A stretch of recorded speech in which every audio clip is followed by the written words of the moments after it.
Bayangin deh, kalian ketemu cowok nih, masih muda walaupun udah botak. Dia punya rumah yang gede banget di Bangkok, Thailand. Tapi ternyata kata tetangga, rumahnya ini sering terdengar suara teriakan cewek, suara nangis. Dan di belakang itu ada kolam yang mencurigakan, guys. Asli ini kasus serem banget. Kalian harus denger ceritanya. Kali ini kita akan membahas seorang pria bernama Apichai Ongwisit yang terkenal banget di Thailand kasusnya. Jadi ada sebuah rumah besar di kawasan distrik Bang He di Bangkok. Jadi awalnya ini adalah rumah seorang pria bernama Chalerm Ongwisit. Dia itu seorang pengusaha kaya dan dia juga bahkan pernah punya pasar yang dinamakan Ongwisit Market. Tapi ternyata popularitas dia itu makin tinggi bukan karena kehebatannya berbisnis, tapi ternyata di tahun 1983 dia pernah kena sebuah kasus. Seorang bapak-bapak itu mengakhiri hidup seorang anak kecil berusia 12 tahun dan bahkan dipotong-potong, guys. Saking takutnya akhirnya istrinya itu sampai lari kabur ke luar negeri. Sejak saat itulah rumah tersebut itu kata orang-orang dikenal dengan nama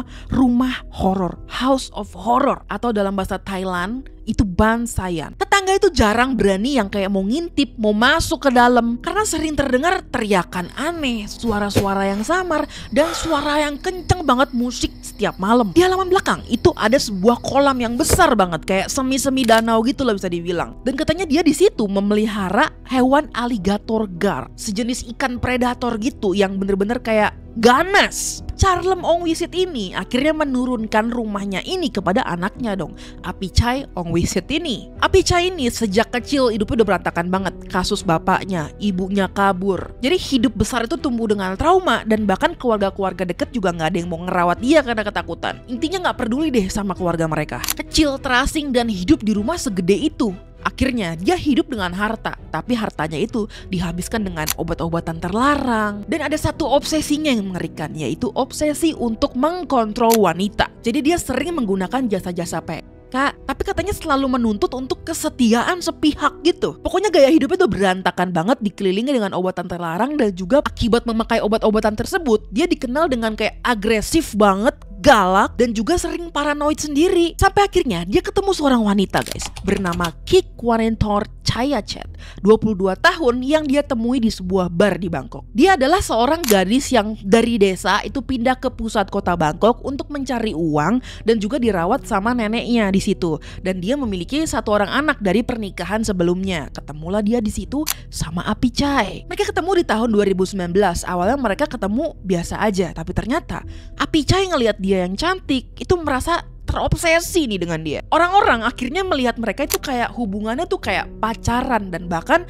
dia sering datang ke rumah Apichai untuk nginep dan lain-lain. Sampai akhirnya Kik yang deket sama dia itu mulai terlibat lah dengan kebiasaan-kebiasaan buruk yang ditimbulkan oleh si Apichai nih, dari obat-obatan segala macam. Pokoknya udah kayak ikutan rusak nih. Ternyata di hubungan ini bener aja Apichai itu sangat-sangat posesif. Dia gak mau di tempat bar tersebut dia tuh interaksi gitu sama laki-laki lain. Ya gimana ya, namanya kerja kan. Jadi si Kik ini sering ditaruh di rumahnya, gak boleh pergi kemana-mana, gak boleh ketemu orang. Boleh keluar tapi kayak izin yang sangat ketat gitu loh. Sampai akhirnya di tahun 2019 katanya itu pernah ada laporan Kik ini ke kepolisian. Katanya itu dia disakiti sama seseorang, tapi laporan tersebut itu gak pernah berlanjut. Sampai akhirnya Kik ini yang tadinya masih berinteraksi dengan keluarganya, chat-chatan lewat handphone segala macam, tiba-tiba kabarnya hilang, guys. Gak ada lagi kabar dari dia ke keluarga. Sebelum dia menghilang, ternyata di bulan Agustus dia itu sempat berdebat dengan si Apichai nih.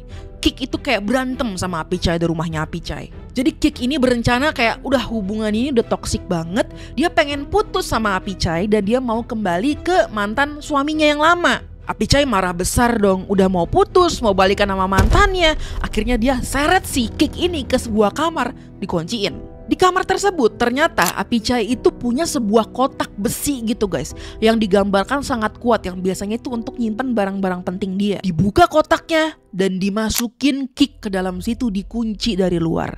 Dia itu kayak meronta-ronta karena nafas bisa habis kalau kelamaan di situ. Semalaman dia didiemin, mau teriak-teriak kayak gimana juga nggak diladenin. Nah, teriakan-teriakan tersebut itu diredam dengan dia nyetel musik yang kenceng-kenceng. Sampai akhirnya tetangga juga nggak bakalan denger tuh kalau ada orang teriak minta tolong. Dan keesokan paginya ketika si Apichai ini mau membuka kotaknya, pas dibuka Kik udah dalam keadaan tidak bernafas lagi. Dari situlah dia nggak pernah lagi menghubungi keluarganya. Makanya polisi mencoba untuk mencari tahu nih keberadaan Kik di mana lewat laporan keluarganya. Sampai akhirnya di Januari 2020 ada seorang pria, seorang pengedar barang-barang haram nih bernama Chalom Chuen. Dia itu mengaku katanya dia itu pernah menjadi penjaga dan dia minta polisi untuk ngecek halaman belakang rumahnya Apichai karena dia tahu ada sesuatu yang dikubur sama Apichai di situ. Langsung polisi datang, langsung ngegerebek Apichai. Kebetulan Apichai waktu itu ada di rumah dan dalam keadaan yang bener-bener nggak pakai baju, guys. Sekitar halaman dan juga kolam-kolam yang mencurigakan ini akhirnya perlahan dikuras sama polisi. Dikurangi airnya supaya bisa dilakukan pencarian nih lebih jelas. Ternyata polisi menemukan banyak hal. Pas dibuka dia itu dibungkus menggunakan bungkusan berwarna hitam dan juga spray. Dan lebih parahnya ditemukan 298 potongan tubuh manusia dan diidentifikasi itu adalah tubuh-tubuh dari wanita. Sebagian besar adalah yang masih remaja, guys. Dan kebanyakan tulang-tulang tersebut itu terikat dengan sebuah benda kayak balok besi, barbel, pokoknya untuk ya menjatuhkan dia ke dasar tuh. Nah katanya isu di dalamnya itu ada ikan buas, itu katanya belum 100% dikonfirmasi lah kalau ada itu. Yang jelas kolam tersebut adalah kolam tempat pembuangan ya jasad-jasad. Apichai awalnya tuh menolak kalau dia melakukan semua itu. Dia mengaku kayak, oh itu mah gak sengaja, itu pengaruh obat-obatan nih. Tapi otopsi membuktikan kalau misalkan korban-korbannya ini, termasuk Kik adalah orang yang sempat dihajar menggunakan benda tumpul. Karena di bagian rusuk dan juga dadanya itu kayak patah-patah, guys. Akhirnya dia itu dijatuhi beberapa hukuman nih sesuai dengan apa yang dia lakukan. Penjara seumur hidup untuk melakukan terhadap beberapa korbannya, terus 25 tahun untuk obat-obatan terlarang, dan juga 11 tahun untuk penyekapan dan juga kekerasan. Jadi total itu penjara seumur hidup plus 36 tahun. Bukan lama deh.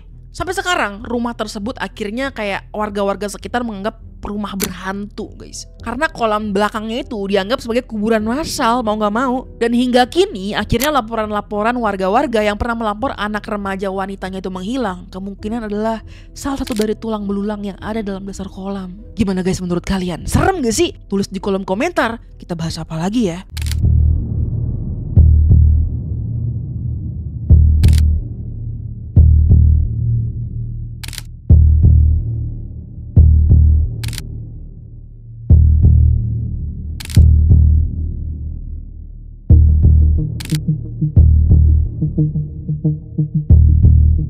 Thank you.